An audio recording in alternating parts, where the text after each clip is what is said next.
For our keynote this evening, we are so privileged to host the Honorable Michael Brennan of the United States Courts of Appeal for the Seventh Circuit. Since arriving to the federal court in 2018, and through his clear prose, which have earned audits from Ross Guberman, in fact, and through his incisive mind, Judge Brennan has already become an outsized influence on the law across the nation. Consider the area of just religious liberty. In Demkovich against St. Andrew the Apostle Parish, Judge Brennan authored the majority opinion for the en banc court, which applied the ministerial exception, grounded in First Amendment principles from religion clauses, to protect against work claims against minister on minister affairs. This groundbreaking opinion now allows religious organizations of all types the freedom to both choose and supervise their religious leaders and affairs without interference from the government. His reasoning applied in Demkovich, along with other landmark cases he has already authorized throughout the last few years, was foretold by organizations and people involved in his nomination to the Federal Court of Appeals. Here's what the Alliance for Justice said about Mr. Brennan in 2017. Along with arch-conservative Judge Robert Bork, Mr. Brennan embraces the notion of the anti-evolutionary purpose of the Constitution. Judge, I don't know what anti-evolutionary purpose means, but I do know that being mentioned in the same sentence as Judge Bork is not only praiseworthy, but it's also fitting for you, and any of us in this room would be so honored to have that. The notion of originalism championed by Judge Brennan, as we all know, best protects our civil liberties and our freedoms, and quite a champion of originalism he is. Judge Brennan's good works on the Seventh Circuit caps a remarkable career of service beforehand. Before the Seventh Circuit, Judge Brennan served as a judge on the Milwaukee County Circuit, where he presided over a variety of criminal and civil cases, and before then, as an assistant district attorney in the Milwaukee County District Attorney's Office. On a personal note, Judge Brennan is not only warm and engaging, but he's hilarious. I first met him at his alma mater, Notre Dame, in 2017. At the time, I had bumped into his former boss, Judge Daniel Mannion, who, although not knowing who I was, just kept asking me, "Where is Michael Brennan?" The President of the United States just announced one of my best law clerks as the next Federal Circuit judge. Where is Michael Brennan? I told Judge Mannion that I'd seek him out, and a few moments later, I found Judge Brennan across the room. I walked up to then Mr. Brennan, who didn't know me at the time, to summon him to Judge Mannion, and I introduced myself. In my introduction, I said, "Judge, you don't know me, but we went to the same high school, and we also went to the same law school, and Judge Mannion needs to talk to you." In response, and this is the first thing he ever said to me, he said, "Wow, you must be a very fine young man." I'll take it. Ladies and gentlemen, please join me in welcoming the very fine and honorable Michael Brennan.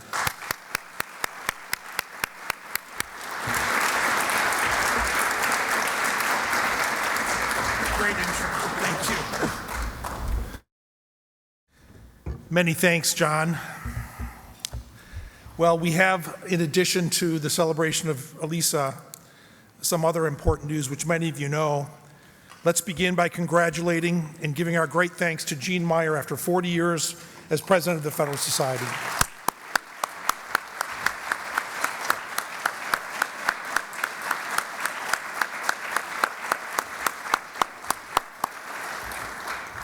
There'll be many wonderful things said about Gene over the next year or so. Let's put it this way. The legal culture would never be the same but for Gene and the people who worked in the Federalist Society. And my personal great thanks to Gene for introducing me to my wife.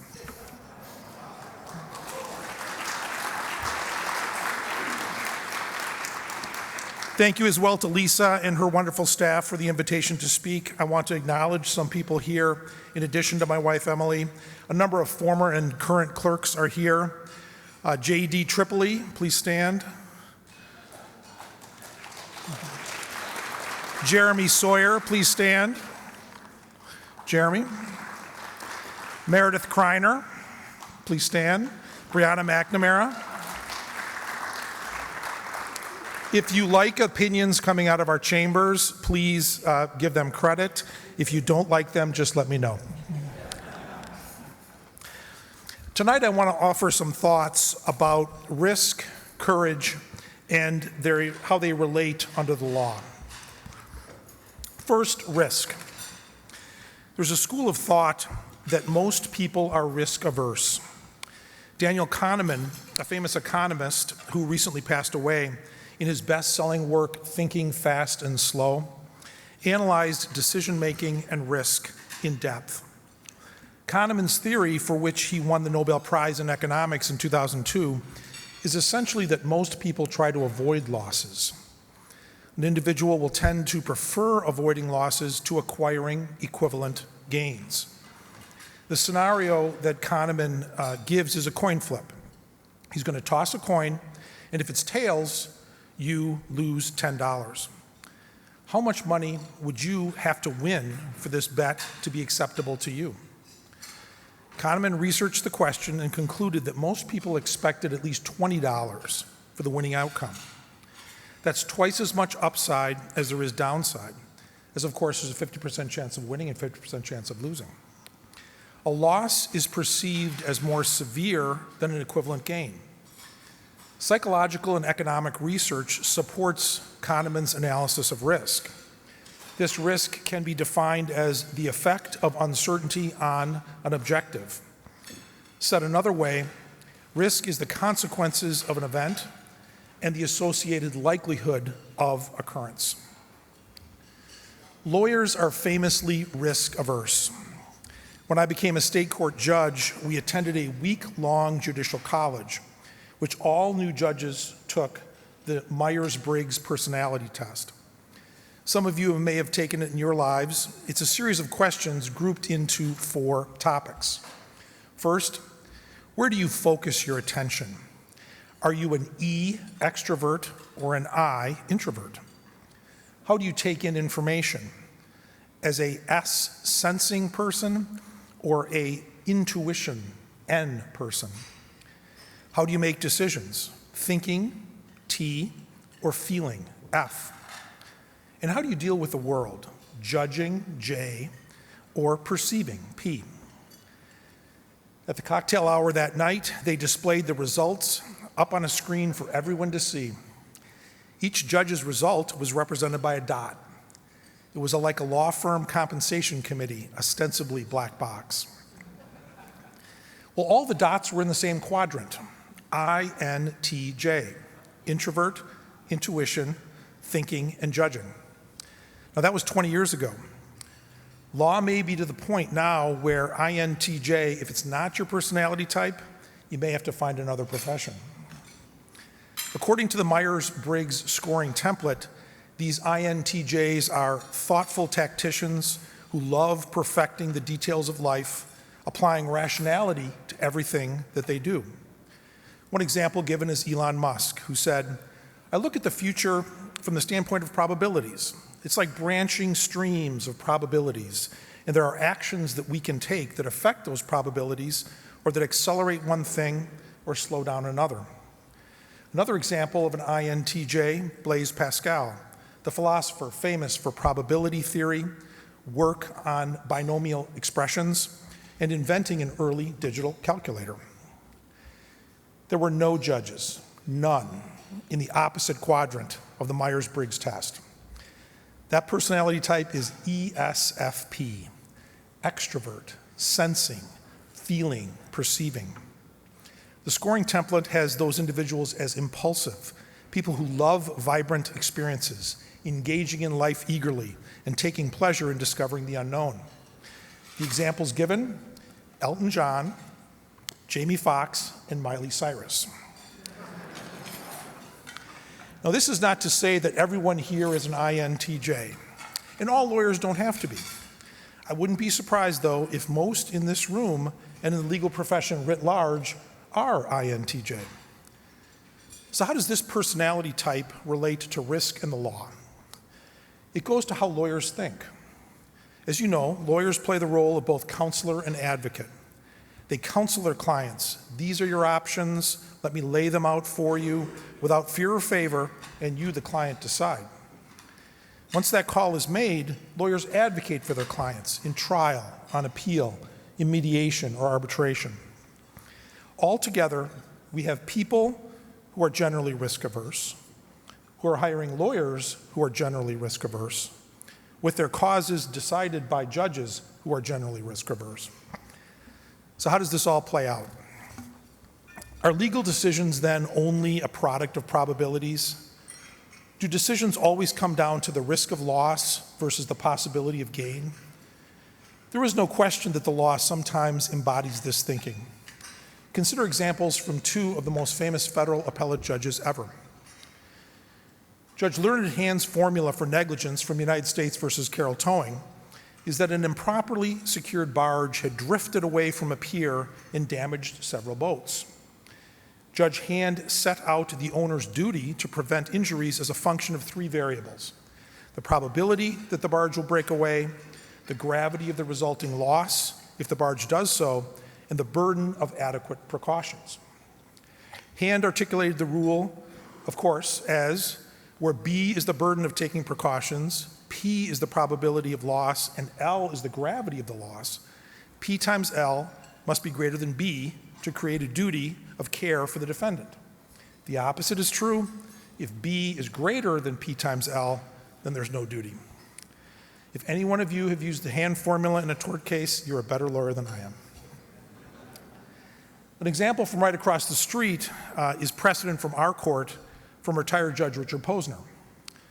In American Hospital Supply Corporation versus Hospital Products Limited, a district court had entered a preliminary injunction against terminating a distribution contract. The supplier appealed. Per Judge Posner, whether to grant or deny a preliminary injunction can be resolved based on a probability determination. The court should grant the preliminary injunction if, but only if, P times HP is greater than left paren 1 minus P right paren times HD. Now once more in English. The court is to grant the preliminary injunction if the harm to the plaintiff, if the injunction is denied, multiplied by the probability that the denial would be an error, exceeds the harm to the defendant if the injunction is granted, multiplied by the probability that granting the injunction would be an error. If you see this equation in the Federal Reporter, it's even more intimidating. On Westlaw, this case has 1,200 citations, with the number of citing cases roughly equal to the number of citing law reviews. If you're wondering, no red flags, no negative references either, so yes, I'm still bound by this precedent. A more challenging question is whether the probability of risk should always control a decision. If you always make the safe decision, you may miss out on a successful legal outcome. And if you make a risky decision, you could be a fool for not taking the sure path. Savvy trial lawyers know this. Jury consultants are retained to assess percentages of victory, liability, damages, establish a range of outcomes for both liability and damages. And this is not just for an insurance company to set a reserve amount. If we lose at the maximum, we would have to pay this much. Probability analysis is used to try to predict an outcome. Should a case be settled or tried?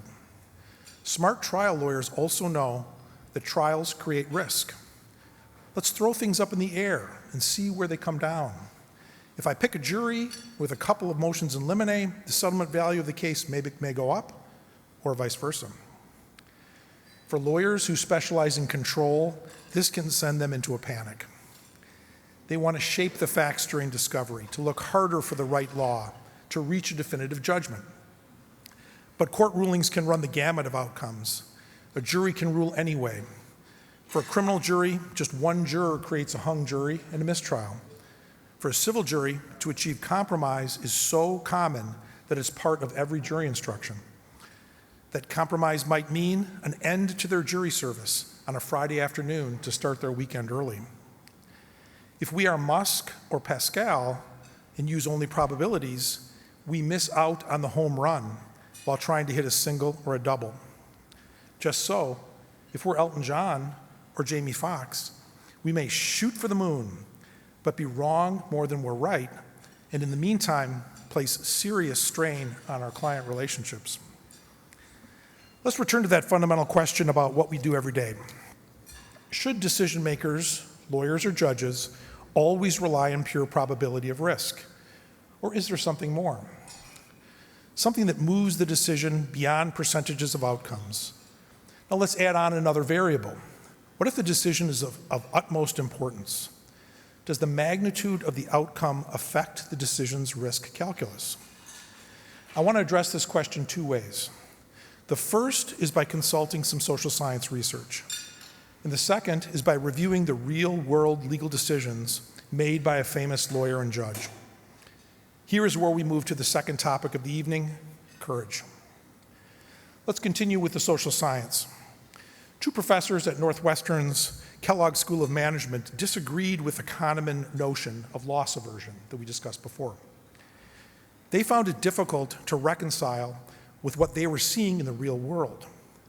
Football coaches calling risky plays in high-stakes games. People leaving secure jobs just to start new businesses. The professors, Derek Rucker and David Gall, took the research on risk and loss aversion in a different direction. They published a study in 2021 in the Journal of Personality and Social Psychology, which tested this question.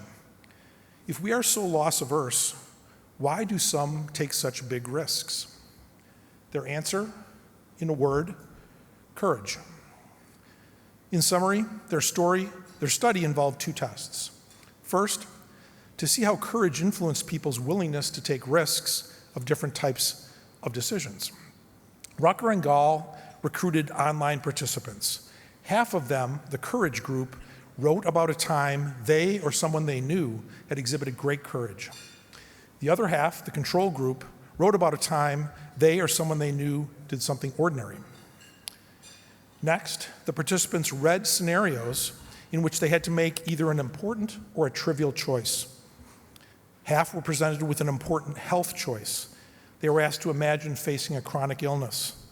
They could either continue the current quality of life or try a treatment that might significantly improve or worsen their health. The other half were asked to choose whether to accept a gamble in which they had a 50-50 chance of winning $15. Among participants who read about the important medical decision, those who had first thought about courage were significantly more likely to choose the risky treatment than those in the control group. 57% of the courage group participants opted for the possibly life-saving treatment, as opposed to only 37% of the control group participants.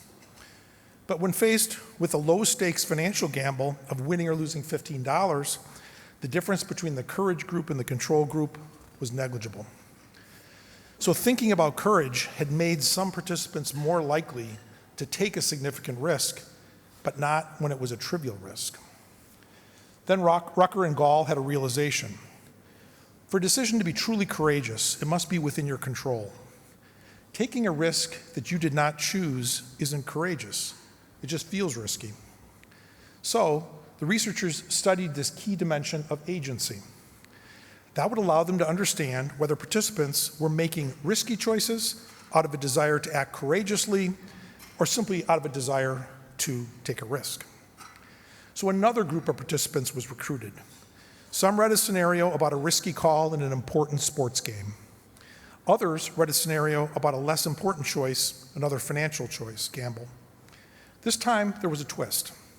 Within each group, some participants were told they would get to make the choice, while the rest were told someone else would make the choice. This is agency. For the high importance decision, participants who had agency chose the risky option 65% of the time, precisely what the researchers expected to happen when the desire to be courageous kicks in. But among participants who did not have agency, that is, they were asked what someone else should choose for them, the human impulse towards caution dominated. Just 42% of these participants opted for the risky call. Rucker explained, "If you take away my ability to choose, I can no longer credit myself as being courageous." Gall elaborates, When someone else is making the decision, I can't show courage, so go ahead and give me the safe option. Across these experiments, Rucker and Gall found that when facing a risky choice with meaningful consequences for their lives, many take the opportunity to display courage. And because people prize being courageous, they may be more likely to opt for the high-risk, high-reward path if they make the decision. This presents a counterpoint to work like Kahneman's that assumes individuals are risk-averse. It also provides some empirical support that when facing a risky choice and the real-world stakes are high, courage can override other impulses. Do the conclusions of Rucker and Gall hold true in our modern legal world? I'd like to talk about some courageous decision-making, legal and otherwise. About a lawyer who insisted that a sitting vice president be indicted for taking bribes. This lawyer was called upon to step out of his legal role to fire someone who nobody else would, so as to keep the government running and to continue an important investigation.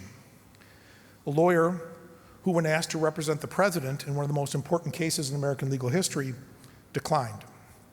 This courageous lawyer, you might have already discerned, is Robert Bork. In his book, published posthumously, Saving Justice, Watergate, The Saturday Night Massacre, and Other Adventures of a Solicitor General, which I recommend highly, Judge Bork details these events, and I'm going to review them only briefly. First, when the evidence of Vice President Spiro Agnew's bribery allegations came to the Department of Justice, some suggested the vice presidency shielded him from prosecution. The evidence of numerous crimes was clear to Bork. But the Attorney General at the time, Elliot Richardson, struggled with whether to criminally charge Agnew. Bork asked Richardson, what would he say before a congressional committee if asked why Agnew had not been charged? Bork's question had a clarifying effect. Richardson agreed with Bork.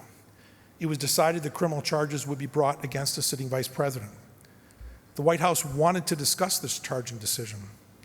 Richardson and Bork were summoned to the White House to see President Nixon. On the way, Richardson indicated he needed to use the restroom. Bork took the clue and joined him. Richardson turned on the water faucets, such as was the atmosphere at the time. They discussed whether this was a resignation issue. They agreed it was. In Bork's words, suggesting the possibility of one's resignation is a most delicate matter. It is probably best in most cases to leave the question of resignation unexpressed but lingering like a fragrance in the air, end quote. A debate ensued before the president about when to charge Agnew and whether to charge Agnew. Bork prevailed. A grand jury started hearing evidence against the vice president. The following day, Agnew's lawyers filed a motion to prohibit the grand jury from hearing evidence against Agnew on the ground of vice presidential immunity. It was agreed that Bork would brief and argue the motion. He had 1 week to do so, during which, coincidentally, Bork also had to prepare for his first Supreme Court argument as Solicitor General. To respond to Agnew's motion, there was no controlling authority, indeed, no real law. So Bork had to look to the structure of government, a particularly delicate matter at the time, given that the president was also in danger of impeachment. Bork crafted an argument. If a president could be indicted and forced to stand trial before being impeached and convicted, he would effectively be removed as the head of the executive branch. This would impermissibly undermine the presidency's capacity to perform its constitutionally assigned functions. As a matter of structure and practicality, the vice president does not have the same relevance as the president to governing the country.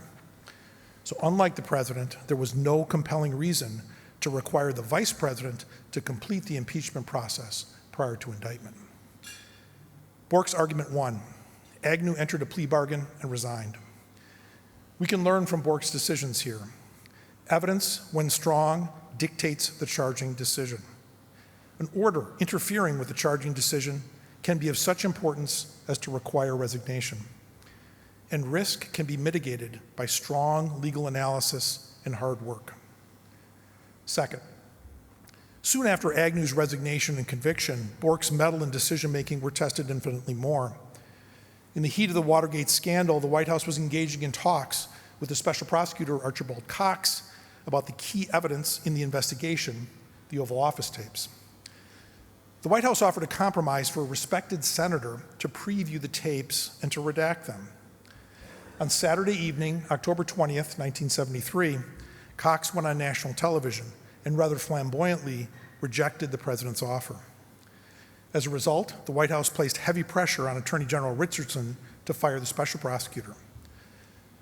But Richardson had given Cox his charter as a special prosecutor, and as a condition of Richardson's confirmation, he promised he would fire Cox only for extraordinary improprieties.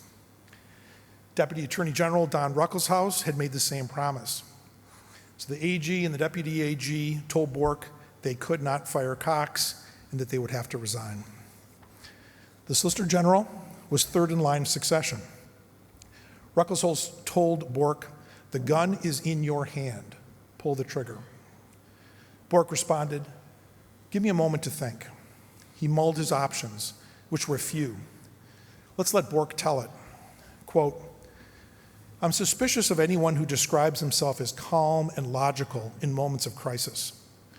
When the question of whether to fire Cox came up, I was in a welter of contradictory impulses, unable to see clearly what the results would be of a firing or refusal to fire. I recognized that the president had clear authority to fire Cox and a good reason to do so. It seemed obvious to me that a lower-level executive officer could not publicly defy the president on national television," end quote. Had Bork refused to fire Cox, no other political appointee in the Department of Justice would have done so. And if Bork had not become acting Attorney General, a White House insider probably would have been appointed, and resulting in mass resignations at the Department of Justice. The argument for not firing Cox, in Bork's words, was, quote, personal. It was fear about the consequences for myself that made me hesitate, end quote. Bork continues, quote, once I got over those, the choice was clear, end quote. Bork told Richardson and Ruckelshaus, I can fire Cox, but then I'm going to resign. Richardson and Ruckelshaus were relieved. Then they urged Bork, for the good of the department and the country, don't resign. In addition to concerns over who would be acting Attorney General, the Watergate investigation would be doomed if Bork did resign. Not resigning would allow him to deflect the anger and apprehension caused by the firing of Cox. Richardson and Ruckelshaus assured Bork they would publicly say they had urged him to stay. They were summoned to the White House to fire Cox. Each refused. Richardson resigned. Technically, Ruckelshaus was fired. The president had not anticipated their refusals to fire the special prosecutor. Nixon had blundered into what was called the Saturday Night Massacre. Then Bork received the call. He went to the White House and told the Chief of Staff, Alexander Haig, that he had decided to fire Cox. Haig took Bork to see Nixon. Nixon made 3 remarks that evening which surprised Bork. First, Nixon asked, do you want to be Attorney General? Bork declined. While by statute he would be acting AG, Bork decided immediately that if he followed the direction to fire Cox, he could not profit personally or even appear to profit from the decision. He remained in his Solicitor General office. He would not move up to the spacious Attorney General's suite. Rather than use the Attorney General's limousine, Bork continued to drive his beat-up old Volvo with 2 of 4 cylinders that worked.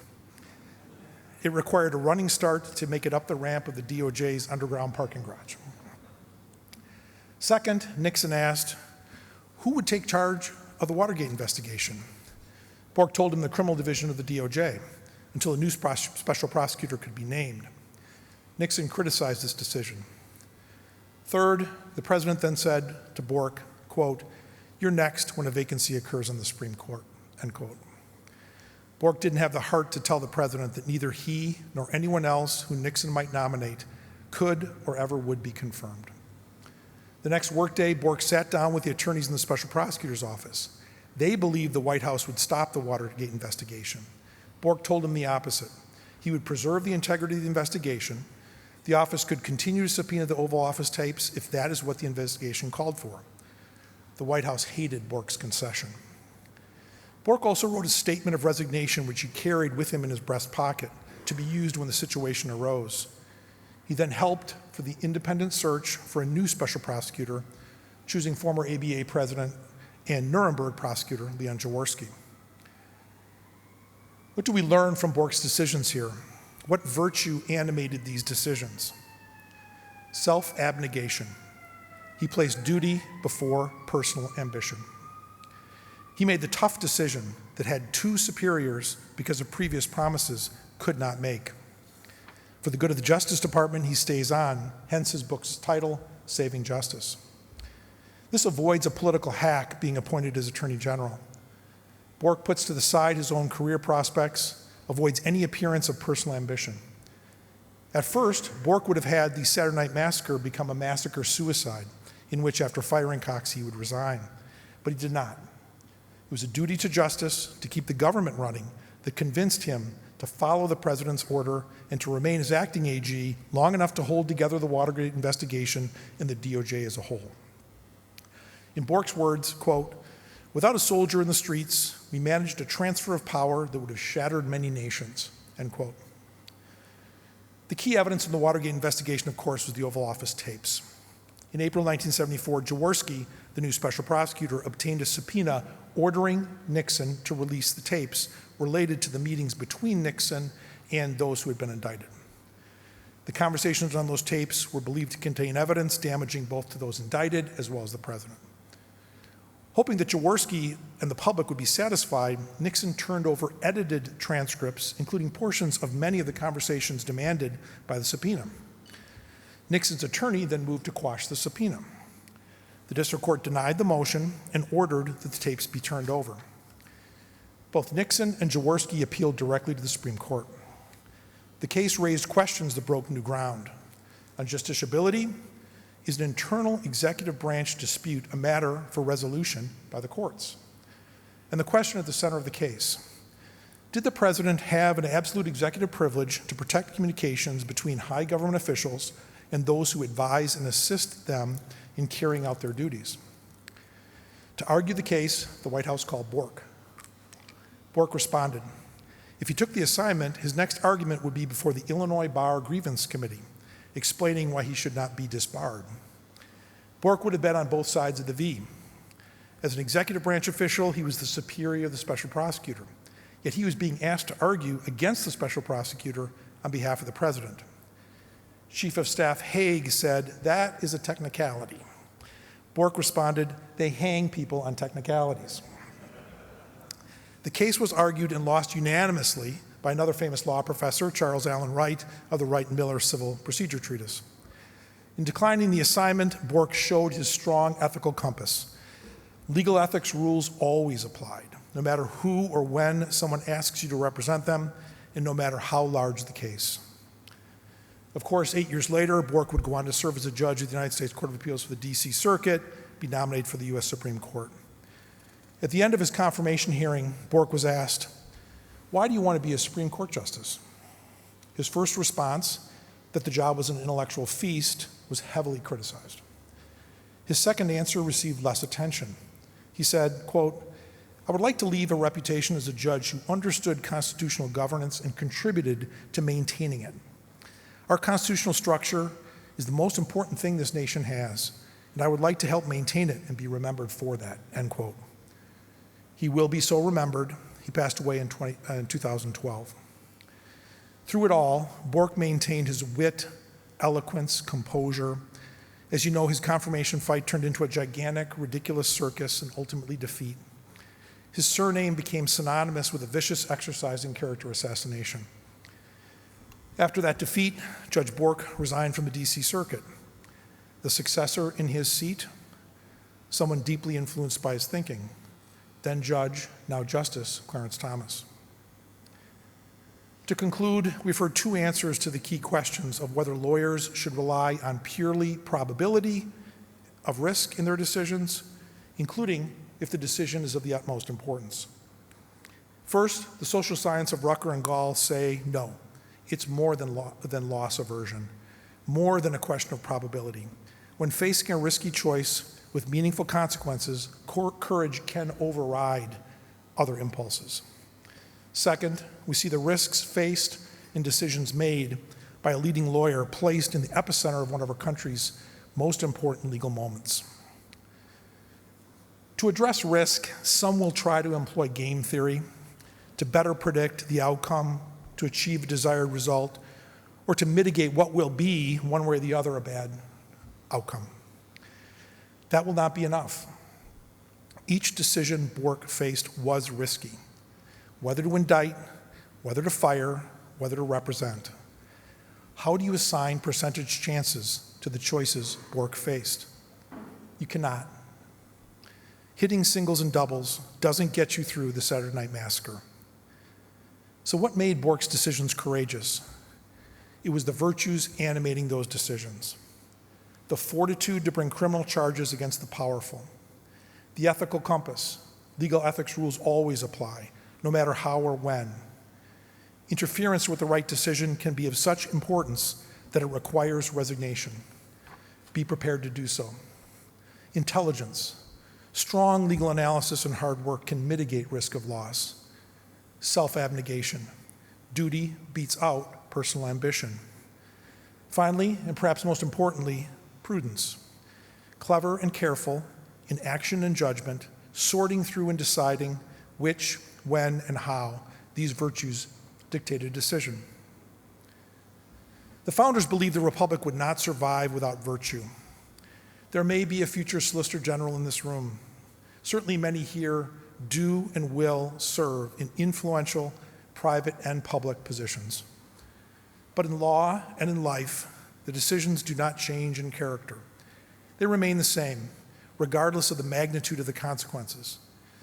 In any pursuit, cultivate these virtues, especially in this profession which can seem jaded from the inside and the outside. Be ready and prepared to act according to these virtues, to have them animate our decisions, even though we don't know when, where, or if the challenge will be large or small. C.S. Lewis in the Screwtape Letters said it best. Courage is not simply one of the virtues.